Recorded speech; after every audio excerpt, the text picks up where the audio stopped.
नमस्कार। आज का विषय है पत्र लेखन। आज इस वीडियो में हम समझेंगे कि पत्र लेखन क्या है, पत्र कितने प्रकार के होते हैं और पत्र लिखते समय ध्यान रखने योग्य महत्वपूर्ण बातें क्या होती हैं। इसके बारे में आज इस वीडियो में हम आपको बताएंगे। सबसे पहले आप जानिए कि पत्र लेखन क्या है।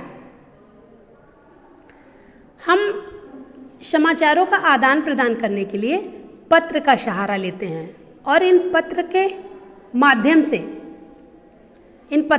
माध्यम से ही हम अपने विचारों या अंतर्मन के भावों को एक क्रम में व्यवस्थित करके शब्दों में पिरोते हैं। साथ ही जिन्हें पत्र लिखे जाते हैं उनकी समझ व जानकारी को ध्यान में रखते हैं। पत्र लिखते समय इस बात को हम ध्यान में रखते हैं कि जिनके पास हम पत्र लिख रहे हैं उनकी समझ या जानकारी क्या होनी चाहिए मेरे लिए, ऐसा उस पत्र में हम समझकर लिखते हैं। और लिखते समय पत्र प्रभावशाली तभी होते हैं जब भाषा का लिखित रूप विचारों के आदान प्रदान में इतना सक्षम हो कि ऐसा प्रतीत हो कि जैसे पत्र लिखने वाला और जो पत्र प्राप्त करने वाला है दोनों आमने सामने बैठकर बातें कर रहे हों। ठीक है।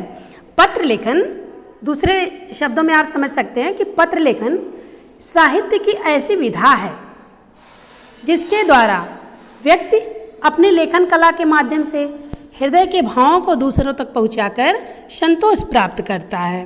प्राचीन काल से ही देखिए, दूरवर्ती लोगों तक अपने विचार पहुंचाने के लिए सबसे सुगम सस्ता रास्ता क्या था? सबसे सुगम, सस्ता और सबसे प्रभावशाली साधन या माध्यम जो था वो पत्र व्यवहार ही था। पत्र व्यवहार के माध्यम से ही सभी जगह तक अपने विचार और भाव पहुंचाए जा सकते थे, दूर दूर तक। लेकिन वर्तमान समय में क्या है कि आज के आधुनिक युग में मोबाइल, कंप्यूटर, इंटरनेट, टेलीफोन ये सब माध्यम बन गए हैं जिनके माध्यम से सूचनाओं का आदान प्रदान बढ़ चुका है। परंतु ये सभी साधन पत्र का स्थान नहीं ले सकते हैं। क्यों नहीं ले सकते? क्योंकि इन पत्रों को लंबे समय तक सहेज कर रखा जा सकता है। व्यावसायिक क्षेत्र में तो पत्रों का बहुत महत्व बढ़ गया है। पत्र व्यवहार व्यवसाय का एक अनिवार्य अंग बन गया है। पत्र लेखन की कला में बुद्धि और ज्ञान की परिपक्वता के साथ भाषा व विषय का ज्ञान भी अभिव्यक्ति के लिए आवश्यक है। मतलब भाषा का ज्ञान आपको होना चाहिए पत्र लिखते समय और विषय का ज्ञान होना चाहिए। अब आप जान लीजिए पत्र कितने प्रकार के होते हैं। पत्र मुख्यतः दो प्रकार के होते हैं। पहला होता है पत्र के प्रकार। आप देखिए, पत्र मुख्यतः दो प्रकार के होते हैं। पहला होता है अनौपचारिक पत्र और दूसरा होता है क्या?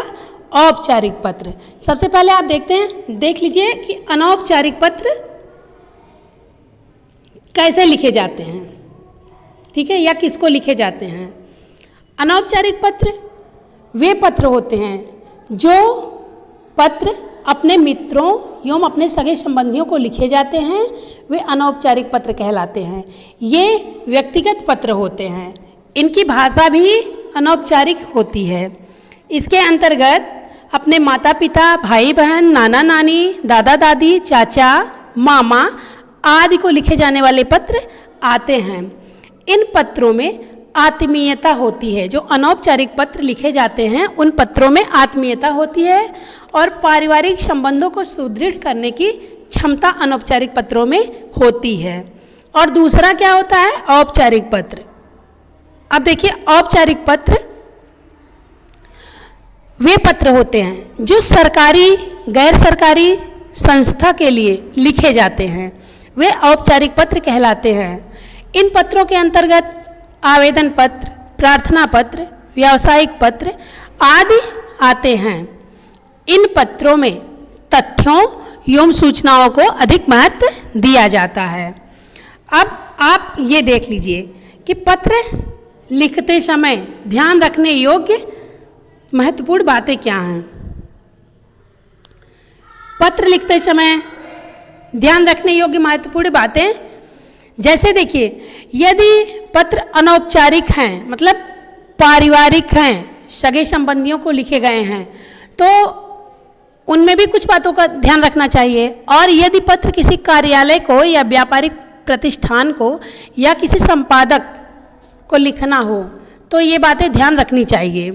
पहले आप देखिए औपचारिक पत्र में ध्यान रखने योग्य बातें क्या हैं। पत्र कब और कहाँ से लिखा गया है, निम्न बातों का होना पत्र में आवश्यक होता है। जैसे पत्र लेखन में पत्र कब लिखा गया और कहाँ से लिखा गया, पत्र किसे लिखा गया और कहाँ भेजा जाना है, ये सब चीज़ पत्र लेखन में ध्यान रखना चाहिए। पहले आप देखिए कि यदि पत्र अनौपचारिक हैं तो किन बातों का आपको ध्यान रखना है।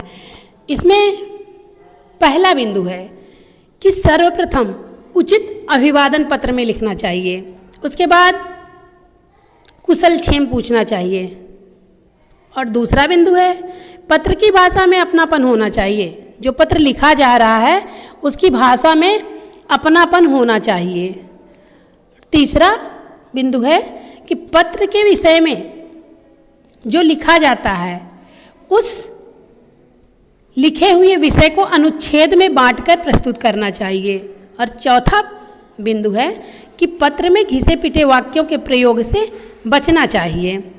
अब आप देखिए कि यदि पत्र औपचारिक रूप से लिखा जाता है तब आपको किन किन बातों का ध्यान रखना है। जैसे देखिए औपचारिक रूप से पत्र अगर लिखे जा रहे हैं, कार्यालय को, व्यापारिक प्रतिष्ठान को या किसी संपादक को आपको पत्र लिखना है तो किन किन बातों का ध्यान रखना है। इसमें पहला बिंदु है कि अधिकारी के लिए संबोधन आपका ठीक होना चाहिए। पत्र लिखते समय अधिकारी के लिए संबोधन ठीक होना चाहिए। और दूसरा बिंदु है कि पत्र की भाषा सरल, स्पष्ट तथा सीधी होनी चाहिए। तीसरा बिंदु है कि पत्र का विषय एक पंक्ति में लिखकर स्पष्ट कर देना चाहिए। चौथा बिंदु है अपना पूरा पता और फ़ोन नंबर स्पष्ट रूप से लिखना चाहिए। और पांचवा बिंदु है जिसको ध्यान रखना है कि पत्र में अनावश्यक बातों को नहीं लिखना चाहिए, अर्थात पत्र में अनावश्यक विस्तार नहीं होना चाहिए। लेखन के माध्यम में आपके अनावश्यक बातों का समावेश नहीं होना चाहिए। इन बातों को आपको हमेशा ध्यान में रखना चाहिए। पत्र लेखन संबंधी महत्वपूर्ण जो बातें हैं उनमें आपको ये ध्यान देना है कि पत्र कब और कहाँ से लिखा गया है तथा पत्र किसे लिखा गया है और कहाँ भेजा जाना है, और पत्र प्राप्त करने वाले को किस प्रकार संबोधित किया गया है। संबोधन का ध्यान आपको अवश्य रखना चाहिए। जैसा कि हमने बताया कि पत्र में अनावश्यक दोहराव नहीं होना चाहिए बातों का। अब आप देखिए कि पत्र लेखन में संबोधन, अभिवादन और समापन के मुख्य बिंदु क्या हैं। जब आप औपचारिक पत्र लिखते हैं तब आपको किन किन बिंदुओं का ध्यान रखना है, और जब आप अनौपचारिक पत्र लिखते हैं तब आपको किन किन बिंदुओं का ध्यान रखना है। जैसे देखिए अनौपचारिक पत्र आप लिख रहे हैं तो आप किसके संबंध में अनौपचारिक पत्र लिख रहे हैं, माता पिता, गुरु, बड़े भाई बहन तथा अन्य संबंधियों को आप पत्र लिख रहे हैं।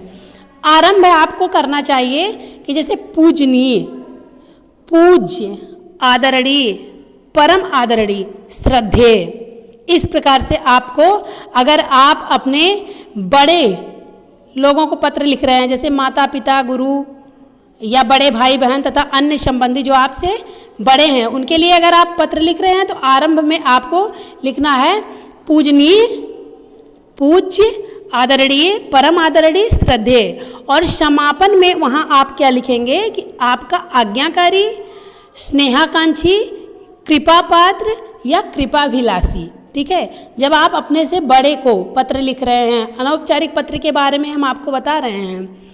अब दूसरा है अनौपचारिक पत्र में, संबंध में, यदि आप अपने मित्र को पत्र लिख रहे हैं तब आप आरंभ में क्या लिखेंगे, प्रिय मित्र, प्रिय बंधु, प्रियवर, प्रिय सखी या सखा। ठीक है, और अगर समापन कर रहे हैं उस पत्र का तो आपको लिखना है कि तुम्हारा मित्र, तुम्हारी सखी या तुम्हारा अभिन्न मित्र। ठीक है, लेकिन अगर आप अपने से छोटे भाई बहन को संबंध देखिए, अगर आप अपने से छोटे भाई बहन को पत्र लिख रहे हैं तब वहाँ आपको आरंभ में क्या लिखना है? आरंभ में चिरंजीव, प्रिय या परम प्रिय, ठीक है। और समापन में लिखेंगे तुम्हारा शुभाकांक्षी, शुभेच्छुक या तुम्हारा शुभचिंतक। इस प्रकार से आपको संबंधों का ध्यान रख करके पत्र का आरंभ और समापन लिखना चाहिए कि संबंध में आप किसके लिए पत्र लिख रहे हैं। अपने से बड़े के लिए पत्र लिख रहे हैं अथवा अपने से छोटे के लिए पत्र लिख रहे हैं अथवा अपने मित्रवत व्यवहार में पत्र लिख रहे हैं। इस संबंध का ध्यान रख करके आपको पत्र का आरंभ और पत्र का समापन लिखना चाहिए। अब आप देखिए, औपचारिक पत्र जब आप लिख रहे हैं तब आपको किन किन बातों का ध्यान रखना है संबंध, आरंभ और समापन में। तो अनौपचारिक पत्र लिखते समय आपको संबंध, जैसे मान लीजिए व्यापारिक विद्यालय के लिए पत्र लिख रहे हैं, तब आपको लिखना क्या है? आरंभ में मान्यवर अथवा श्रीमान अथवा महोदय अथवा माननीय, श्रीयुत, इस प्रकार से आरंभ करेंगे। और अंत में आप लिखेंगे वहाँ भवदीय, प्रार्थी, निवेदक, आज्ञाकारी, शिष्य, छात्र अथवा छात्रा, जब आप समापन में लिख रहे हैं, ठीक है। और अगर सरकारी तथा व्यावसायिक संबंध में आप पत्र लिख रहे हैं इन जगहों के लिए, तब आप वहाँ क्या लिखेंगे? आरंभ करेंगे मान्यवर महोदय अथवा संपादक महोदय अथवा श्रीयुत या श्रीमान, ऐसे पत्र का आरंभ करेंगे लिखना। और समापन में आप लिखेंगे भवदीय अथवा निवेदक या प्रार्थी। अब आप यहाँ यह ध्यान दीजिए कि पत्र लेखन में संबोधन, अभिवादन और समापन के जो मुख्य बिंदु हैं, पत्र लिखते समय इन मुख्य बिंदुओं का ध्यान आपको रखना आवश्यक है। अगर आप इन बिंदुओं का ध्यान रख करके पत्र लिख रहे हैं और पत्र लेखन में जो महत्वपूर्ण बातें, लिखते समय जो ध्यान रखने योग्य महत्वपूर्ण बातें हैं, उनका ध्यान रख करके आप पत्र लिख रहे हैं, तो आपका पत्र बहुत ही सही लिखा जाएगा। इस बात का आप लोगों को हमेशा पत्र लिखते समय ध्यान रखना चाहिए।